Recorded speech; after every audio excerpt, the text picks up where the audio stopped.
Hi everyone, आप सभी लोगों का चैनल में स्वागत है। सबसे पहले तो आप सभी को महाशिवरात्रि की सभी बच्चों को, सभी स्टूडेंट्स को मेरी तरफ से बहुत बहुत शुभकामनाएं। भोलेनाथ जी की कृपा से सब आपका तैयारी बिल्कुल ढंग से हो। आप लोग अपने जो भी आपके लक्ष्य हैं एग्ज़ाम को लेकर के आप तैयारी करके सफल हों, तो पूरी कामना है भगवान जी की कि आप लोग सेलेक्ट हों। So without wasting much time let's begin with the topic. आज की हमारी सीरीज चल रही है अर्नेस्ट हेमिंगवे जी के ऊपर। This is our next series, so let's discuss it with you. जी हाँ, जिन्होंने अभी तक चैनल को सब्सक्राइब नहीं किया है तो कृपया जो भी देख रहे हैं और जिनको भी ये वीडियो अच्छी लग रही हो, हेल्पफुल लग रही हो, कमेंट सेक्शन में ज़रूर अपनी राय दीजिए और चैनल को सब्सक्राइब कीजिए, नोटिफिकेशन को प्रेस प्रेस कीजिए सो दैट जो भी नए नोटिफिकेशन आए आपको मिल सके। जितना ज़्यादा हो सके आप शेयर कीजिए। चलिए स्टार्ट करते हैं। The first question Ernest Hemingway ji का। When did Hemingway receive the Nobel prize for literature? तो हेमिंग जी को नोबेल प्राइज लिटरेचर के लिए कब मिला था? तो हेमिंग जी को 1954 में मिला था ये। Is that clear? और किसके लिए मिला था? For his majesty of art of narratives, उनकी जो मास्टरी थी आर्ट ऑफ नरेटिव के लिए, जो कथा वो लिखते थे। और मोस्ट रिसेंटली जो डिमॉन्स्ट्रेट किया गया था उनका work the old man and the sea, ये बहुत इंपॉर्टेंट वर्क भी है। This is the next work in fact, the old man and the sea, and for the influence that he has exerted on contemporary style। और साथ ही साथ इन्हें actually Nobel prize दिया क्यों गया? इसीलिए तो दिया गया। किसके लिए मिला? The old man and the sea, 1954 में मिला। क्योंकि इनका जो आर्ट था, मास्टरी जो इन्होंने कथावाचक करी, ये बहुत ही अच्छी थी। और उस टाइम पर जितने भी कंटेम्प्ररी स्टाइल थे उनको इन्होंने बहुत ज़्यादा प्रभावित किया। तो ये कहते हैं ना, नोबेल प्राइज तभी मिलता है when you do something different. So I hope this question का आंसर आपको समझ में आ गया होगा। 1954 एग्जाम में पूछा जाता है, बहुत महत्वपूर्ण है। ये सभी महत्वपूर्ण है, तो please don't try to skip any question. Second question पे चलते हैं। What was the original title of Hemingway's novel The Old Man and the Sea? दोबारा ये इंपॉर्टेंट क्वेश्चन आ गया है। The old man and the sea का जो ओरिजिनल टाइटल था वो क्या था? तो आपको पता होना चाहिए, जो इसका जो टाइटल था सबसे पहले जो लिया गया था वो था इसका द सी इन बीइंग। क्या था? The sea in being. और ये आया था 1952 में। ये वर्क आया था 1952 में। इसका जो ओरिजिनल नाम था नोवेल का, the old man and the sea को the sea in being, right. ये इनका लास्ट मेजर वर्क था फिक्शन का, हेमिंग जी का, जो उन्होंने पब्लिश किया था अपने लाइफ टाइम पे। तो अगर क्वेश्चन आ जाए अपने लाइफ टाइम पे लास्ट पब्लिकेशन कौन सा था, तो that was the sea in being, जो इसका ओरिजिनल टाइटल था। और actually the novel was old man and the sea, 1952 में। इसी के वजह से इनको इसके लिए सम्मानित भी किया गया था। चलिए moving on to the next question, third question पे चलते हैं। Who is the central character in Hemingway's novel The Old Man and the Sea? आपको पता चल रहा होगा कि ये वर्क इनका कितना महत्वपूर्ण है, इससे बहुत से क्वेश्चंस पूछे गए हैं। सेंट्रल कैरेक्टर मैं हमेशा बोलती हूँ सभी बच्चों को, और आप लोगों को जो देख रहे हैं ये वीडियो, में सभी को ये बोलना चाहूँगी, जब कभी भी आप किसी भी ऑथर का वर्क पढ़ रहे हो तो कृपया उसके सेंट्रल कैरेक्टर, मेन कैरेक्टर जिसे हम कहते हैं, आपको कम से कम वो याद होना बहुत ज़रूरी है, क्योंकि उस पे से प्रश्न बनते ही बनते हैं। So without wasting much time, तो मुझे लगता है जिन्होंने पढ़ा है बता ही देंगे। The old man and the sea का जो मेन कैरेक्टर है, जो ओल्ड क्यूबन फिशरमैन है जिसका नाम रहता है सैंटियागो, ठीक है। ये एक्चुअली मछली पकड़ता है, लेकिन ये मछली कम से कम 84 दिन, मतलब 84 डेज तक ये मछली नहीं पकड़ पाता। तो होता ये है कि ये अपने आप को अनलक्की महसूस करता है। अब करता भी इस तरीके से है क्योंकि जो इसके फैमिली में जो अप्रेंटिस होता है, मैनोनिल नाम का एक लड़का रहता है, वो भी इसको छोड़ देता है, ये ओल्ड फिशरमैन को। और ये जो मेलानिन है वो सपोर्ट करता है, क्योंकि वो उसको खाना पीना देता था। लेकिन अब उसको पता है भाई ये तो कुछ कर ही नहीं पा रहा, ये तो मछली नहीं पकड़ पा रहा, इसको फालतू में थोड़ी ना खिलाऊंगा पिलाऊंगा। और साथ ही में इनके जो माता पिता रहते हैं वो भी इनको छोड़ देते हैं, इनको मना करते हैं, तो इस वजह से वो छोड़ देता है इनको और सैंटियागो अकेले ही रह जाते हैं। तो सैंटियागो नेक्स्ट है, who is Santiago's model in the old man and the sea. अब अगर क्वेश्चन आता है कि सैंटियागो का मॉडल कौन रहता है, किसमें, the old man and the sea में, तो यहाँ पर जॉय डी मैगी ओ, एक नाम आपको दिख रहा है जॉय डी मैगी ओ। ये इनके मॉडल रहते हैं, क्योंकि सैंटियागो यहाँ पर अपनी भावनाओं को, मतलब जो उनके जो वो एक्सप्रेस कर रहे हैं, उनकी जो इच्छा है, किसके लिए, जॉय डी मैगियो को। और जॉय डी मैगियो रिप्रेजेंट कर रहा है स्किल, मतलब अपनी बुद्धिमत्ता, एंड सिमिलर फैमिली बैकग्राउंड, वो भी उसी फैमिली बैकग्राउंड का है, in that his father was a fisherman, क्योंकि वो भी एक फिशरमैन रहता है। And he probably grew up poor, और वो ज़्यादातर गरीबी, जब फिशरमैन का बेटा रहा वो भी, तो उसकी भी कहानी लगभग सैंटियागो की तरह ही थी। तो इसलिए क्या होता है, वो गरीब खानदान में, मतलब एक पुअर तरीके से उसकी जीविका चलती है जब वो बचपन में रहता है। तो इसीलिए जो ओल्ड मैन यहाँ पर सी में जो सैंटियागो है उसका मॉडल कौन है, Joe DiMaggio. Next question पे चलते हैं। Actually today my throat is not well, so please don't take it, otherwise आपको आई होप क्लियर तो हो रहे होंगे क्वेश्चंस।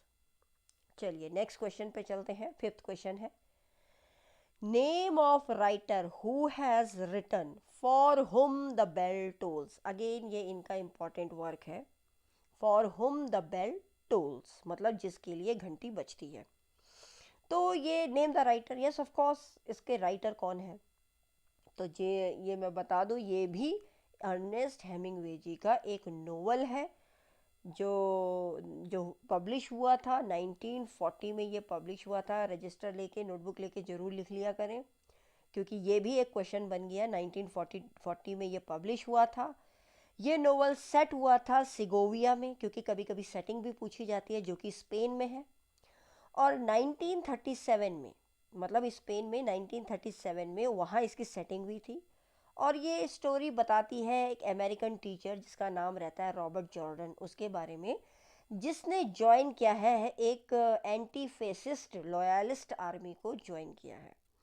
टीचर है वो, उस वहाँ वो पढ़ाता है, तो उसने वहाँ ज्वाइन किया है, तो उसी के बारे में ये कथा है। नेक्स्ट क्वेश्चन पे चलते हैं, सिक्स्थ क्वेश्चन पे चलते हैं। In the sun also rises, the sun also rises भी इनका एक इंपॉर्टेंट वर्क है। Having filtered through several sexual legions, Lady Brett Ashley finally chooses. अब आपको ये पता होना चाहिए, जो ये सन ऑल्सो राइजेस जो है, इसमें जो लेडी ब्रेट की जिक्र किया गया है, तो ये लेडी बड़ी बैड कैरेक्टर की रहती है, जिसका हर किसी के साथ अफेयर रहता है। She is not of good character, और वो डिवोर्सी भी है, तो इसीलिए यहाँ सेवरल सेक्सुअल लेजियंस का नाम दिया है। तो वो फाइनली किसको चूज़ करती है, उसकी दोस्ती फाइनली होती किसके साथ है। तो फाइनली अगर हम बात करें, तो इसमें अगर ऑप्शन अगर आप देखें, तो यहाँ पर ऑप्शन वो दिए नहीं है, लेकिन आपको मैं बता दूँ पार्क के साथ इनका होता है, तो यहाँ पर ऑप्शन नहीं दिया है। तो आप लिख सकते हैं कि ये जो सनराइजर्स है, इसमें बहुत सारे हैं, तो आप किसी के साथ भी इसको कोरिलेट नहीं कर सकते। लेकिन इसमें ये बताया गया है कि ये जो नोवेल है, ये अमेरिकन ऑथर अर्नेस्ट हेमिंग्वे जी ने पब्लिश किया था 1926 में। और प्रेडो रोमियो एक यंग गुड लुकिंग ब्लफटिंग प्रोडगी थी, जो इस ब्यूटीफुल थी। अब ब्रेट इसमें प्यार में पड़ जाता है, Brett falls in love with her. तो ब्रेट के साथ इनकी एक्चुअली बॉन्डिंग हो जाती है। तो ब्रेट एक्चुअली यहाँ कहीं मेंशन नहीं किया गया है। So this answer, I think there is some mistake in the options में ही गलती है, यहाँ पर दिया नहीं है। लेकिन आपको अगर क्वेश्चन आ गया तो यस ऑफ कोर्स वो ब्रेट को जरूर देंगे, ठीक है ना। तो आप इस चीज़ को, इस क्वेश्चन को आप चाहे अनसर्कल कर लीजिए, because this question is somewhat, जो लेडी ब्रेट एशली है वो फाइनली चूज करती है रोमियो यंग स्पेनिश मैटाडोर। ये मेंशन तो नहीं है, बट बुक्स में कई जगह दिया नहीं है, लेकिन आप लिख सकते हैं फाइनली, क्योंकि एक बार ये किसी और के साथ भी इन्वॉल्व रहती हैं जब ये स्पेन का टूर करती हैं, तो वहाँ पर जब ये जाती हैं, मतलब वहाँ जब इनका ट्रूप जाता है, तो इस वजह से क्या होता है कि इनका एक दूसरे के साथ अफेयर चलता है। बट फाइनली की जब बात आ जाती है कि फाइनली इन्होंने किसको चूज़ किया, तो तब आप लिख सकते हैं Romero young Spanish matador. I thought the answer is not given but there is given it, a young Spanish matador, लिख लीजिएगा स्पेनिश मैटेडर। नेक्स्ट क्वेश्चन पे चलते हैं, 7th question. Young Nick Adams, young Nick Adams is a character of Hemingway's novel. अब आपको ये बताना है कि ये जो यंग निक एडम्स है, ये इनमें से कौन से नोवेल का कैरेक्टर है। तो ये है आपका in our times. In our times में निकोलस एडम्स करके नाम आता है। ये एक फिक्शनल कैरेक्टर है, ये एक प्रोटोगैनिस्ट है ऑफ 2 डजन्स, मतलब कम से कम इसके पास 2 डजन शॉर्ट स्टोरीज हैं जो जिस इसके ऊपर, मतलब प्रोटोगैनिस्ट है। 2 डजन स्टोरीज इस पे लिखी गई हैं। किसने लिखी है? अर्नेस्ट हेमिंगवे ने। तो यहाँ पर निक एडम्स क्या कैरेक्टर है of Hemingway's novel in our times. तो आपको याद रखना है ये इन आवर टाइम्स में है। नेक्स्ट क्वेश्चन आता है, Catherine Barkley is a character in. देखिए कैरेक्टर बहुत इंपॉर्टेंट है, इसीलिए मैं आपको बार बार बोल रही हूँ जब भी आप वर्क पढ़ें तो कैरेक्टर जरूर पढ़ें। कैथरीन बार्कली कौन से कैरेक्टर में आती है नोवेल के अर्नेस्ट हेमिंगवे में? तो जब आपने पढ़ा होगा वर्ल्ड वॉर फर्स्ट होता है तो वहाँ पर कैथरीन एक नाम आता है, राइट, जो इटालियन कैंपेन के लिए होता है। तो आपको ये मालूम होना चाहिए, ये है अ फेयरवेल टू आर्म्स, ये है आपका अ फेवरेल टू आर्म्स। तो कैथरीन बार्कली एक कैरेक्टर है नोवेल में फेवरेल टू आर्म्स में, जो कि अमेरिकन राइटर हेमिंगवे ने सेट किया था इटालियन कैंपेन में जब वर्ल्ड वॉर फर्स्ट हो रहा था। तो ये जो टाइटल है ये लिया गया है 16th सेंचुरी का जो इंग्लिश ड्रामेटिस्ट जॉर्ज पील, ये भी बहुत इंपॉर्टेंट क्वेश्चन बन जाता है इसी का। जॉर्ज पील जो कि क्या थे, आपको पता होना चाहिए, यूनिवर्सिटी विट्स थे। तो इन्हीं के टाइटल, इनकी 16th सेंचुरी की जो इंग्लिश ड्रामेटिस्ट जो पोयम आई थी इनकी, उसका ये इन्होंने टाइटल लिया, that is a farewell to arms. तो यहाँ पर अगर कैथरीन बार्कली आएगा तो ये कैरेक्टर कहाँ है? A farewell to arms. Moving on to the 9th question. 9th question है, which of the following is not written by Robert Frost. अब रॉबर्ट फ्रॉस्ट ने कौन सा नहीं लिखा है? तो आपको देख लीजिए, इन्होंने क्वेश्चन को ऐसा घुमा दिया, अर्नेस्ट हेमिंगवे की बजाय इन्होंने रॉबर्ट फ्रॉस्ट पूछ लिया। क्यों? क्योंकि वो ऑटोमेटिकली अर्नेस्ट हेमिंगवे जी ने लिखी है। तो आपको पता होना चाहिए, होम ब्रायल इन्होंने लिखी है, किसने? रॉबर्ट फ्रॉस्ट ने। Stopping by the woods of snowy evening भी इन्होंने लिखी है, बॉयज विल भी इन्होंने लिखी है। लेकिन a movable feast, a movable feast जो ये वर्क है ये लिखा गया है हेमिंगवे द्वारा, और ये पब्लिश हुआ था पोस्थुमसली। कहने का मतलब है जब हेमिंगवे जी की मृत्यु हो गई थी उसके बाद ये पब्लिश हुआ था। और इसमें मेमोर, मतलब इसमें जो मेमोर है, यादें हैं, वो कंसिस्ट करती हैं अलग अलग personal accounts of Hemingway. Hemingway के जो जो उन्होंने अपनी जो पर्सनल उनके जो व्याख्याएं रही होंगी उसके बारे में उन्होंने इसके बारे में डिस्कस किया है। नेक्स्ट चलते हैं, नेक्स्ट क्वेश्चन है आपका, Jake Barnes in is the narrator in. अब जेम्स बार्क नरेटर है, किसमें नरेटर है? तो यहाँ पर आपको मैं बता दूं तो ये नरेटर है आपका द सन ऑल्सो राइजेस। इसी का कैरेक्टर उन्होंने आगे भी पूछ लिया था, वो लेडी का। तो यही है। ये जेक बार्न्स जो है ये एक फिक्शनल कैरेक्टर है नरेटर का अर्नेस्ट हेमिंगवे की नोवेल में। ये 1926 में ये नोवेल आया था, मैंने आपको पहले भी बता दिया, पहले भी लास्ट क्वेश्चन में आया है पिछले वाले में। ये एक एक्सपैट्रिएट है, मतलब ये अमेरिकन है लेकिन अपने देश में नहीं रह रहे हैं, वहाँ के नेटिव लैंड में नहीं रह रहे हैं, ये पेरिस में रह रहे हैं। और इन द 1920s क्या होता है, जेक वर्क्स एज अ न्यूज़पेपर। तो ये जो जेक हैं बेरेंस, ये न्यूज़पेपर में काम करते हैं और रिप्रेजेंट कर रहे हैं लास्ट जनरेशन को।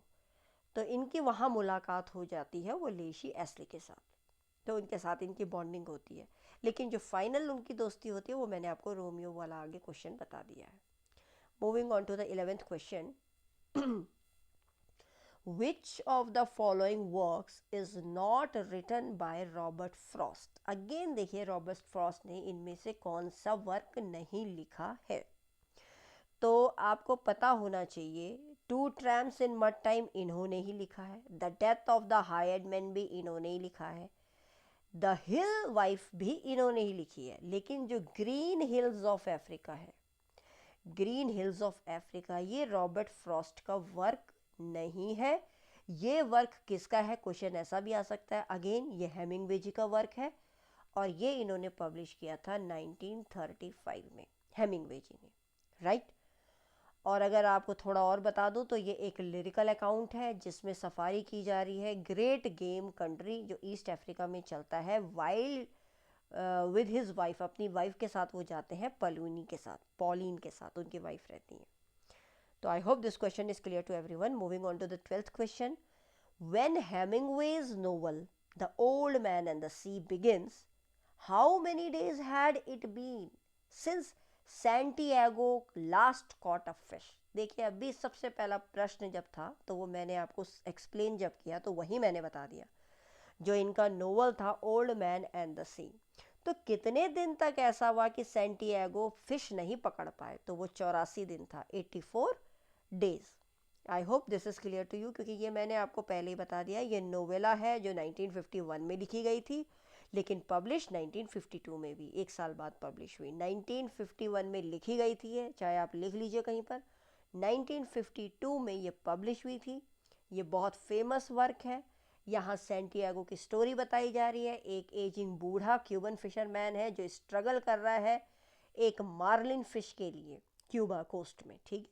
नेक्स्ट चलते हैं। नेक्स्ट क्वेश्चन है आपका 13th क्वेश्चन। 13th क्वेश्चन है the short story the snows of Kilimanjaro is written by Kilimanjaro. Yes, this is written by Hemingway, Kilimanjaro. अब ये कब पब्लिश हुई थी? ये सबसे पहले पब्लिश हुई थी एस्क्वायर में। इसको लिख लीजिए, ESQUIRE, एस्क्वायर में ये पब्लिश हुई थी इन अगस्त 1936। अगर महीना ना भी याद हो तो कोई बात नहीं, 1936 में ये पब्लिश हुई थी। ये खुलती है एक प्रोटोगेनिस्ट के साथ जिसका नाम होता है हैरी, एक वॉश्ड अप राइटर है who had gone to Africa, जो अफ्रीका जाता है सफारी के लिए अपनी वाइफ के साथ। हेलेन भी स्टार्ट करती है ओवर एज एन आर्टिस्ट, वो भी आर्टिस्ट का काम करती है। He is punctured by the thorn, एक इनकी जो गाड़ी सफारी रहती है उस पर कांटा लग जाता है तो टायर पंचर हो जाता है। एंड डेवलप्स एन इन्फेक्शन, और उसको इन्फेक्शन हो जाता है। The infection progresses rapidly, infection बहुत तेज़ी से बढ़ता है। And he advances towards a slow death, और धीरे धीरे इनकी मृत्यु की तरफ ये भागते हैं। मतलब इनकी वो इन्फेक्शन ऐसा होता है इनकी बॉडी में फैलने लग जाता है। ही इंट्रोस्पेक्ट्स हिज लाइफ, वो अपने जीवन के बारे में सोचने लगते हैं, काम के बारे में सोचने लग जाते हैं, और जो लोग उनके बहुत करीब हैं उन लोगों के बारे में सोचने लग जाते हैं। कौन? हैरी, याद रखिएगा हैरी। हैरी यहाँ पर कैरेक्टर है जो वॉश्ड अप राइटर है। समझ में आ गया? अर्नेस्ट हेमिंग्वे जी का ये काम है, 1936 में ये आया था, पब्लिश हुआ था। बहुत चीज़ें बता दी इस क्वेश्चन से related. Now moving on to the 13th के बाद हम चलते हैं 14th question. Ernest Hemingway was awarded the dash in 1954। बहुत महत्वपूर्ण क्वेश्चन है। 1954 में हेमिंग जी को काहे के लिए पुरस्कारित किया गया था? तो आप सबको ये याद होना चाहिए। इनको अभी मैंने कुछ समय पहले कुछ क्वेश्चन आया था, मैंने बोला था इन्हें नोबेल प्राइज़ मिला था, राइट। तो 1954 में इन्हें पुरस्कारित किया गया था हेमिंग जी को। द ऑप्शंस देखिए, ऑप्शन यहाँ पर गलती है टाइपिस्ट की, मैं आपको बता दूँ, यहाँ इन्होंने गलत टाइप कर दिया है। तो ऑप्शन थे Pulitzer Prize, Magsaysay award, Nobel Prize या बुकर प्राइज़। मैं आपको ऑप्शन 4 बोल रही हूँ। 4 ऑप्शन ये थे, Pulitzer Prize, Magsaysay award, Nobel Prize या फिर ब्रुकर प्राइज़। तो इनको क्या मिला था 1954 में? Nobel prize. आप लिख लीजिए, ये क्वेश्चन यहाँ पर ऑप्शन भी गलत है, इन्होंने टाइप नहीं किया ढंग से। तो ये आएगा आपका 1954 में इन्हें नोबेल प्राइज मिला था। और किस काम के लिए मिला था ये भी याद रखिए, the old man and the sea. समझ में आ गया।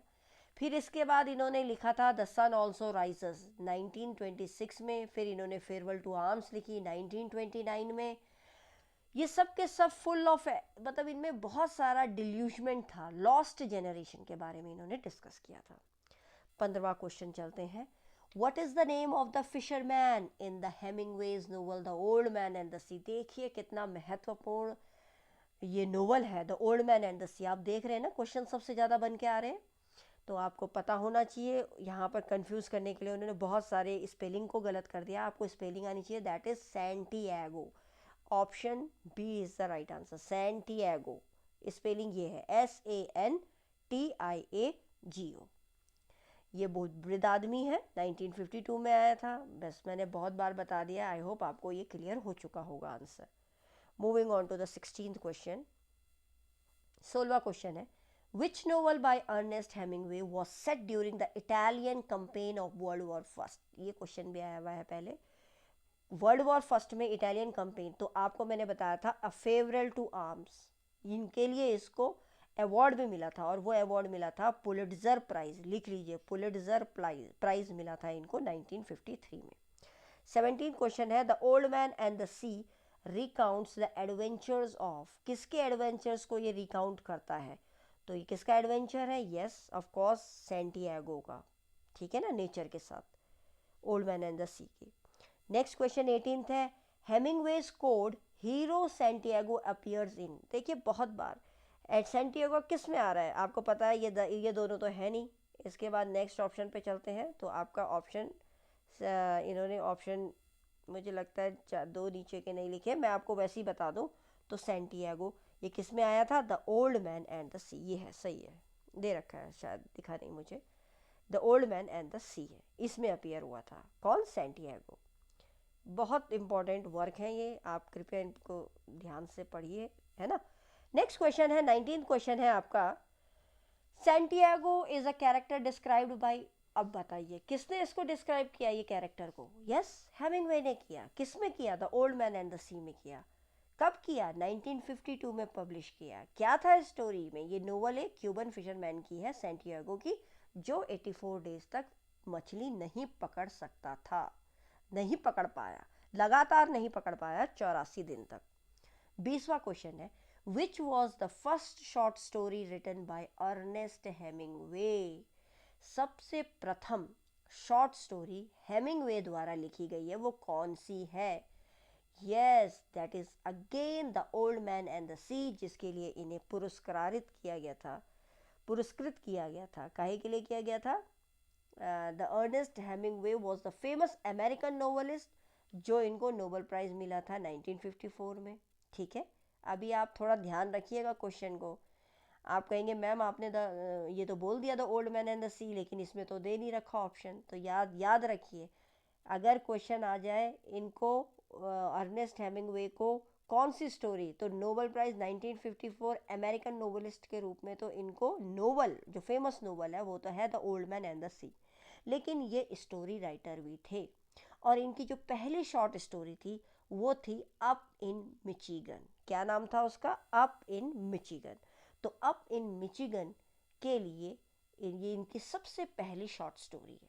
तो ये क्वेश्चन भी एग्जाम में पूछा गया है, तो अपने आप में ये क्वेश्चन क्या हो जाता है?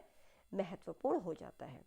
आई होप आप सभी को ये वीडियो समझ में आई होगी। ये 20 क्वेश्चंस आपको आज अर्नेस्ट हेमिंगवे जी के ऊपर महत्वपूर्ण हैं, आपको आए होंगे समझ में।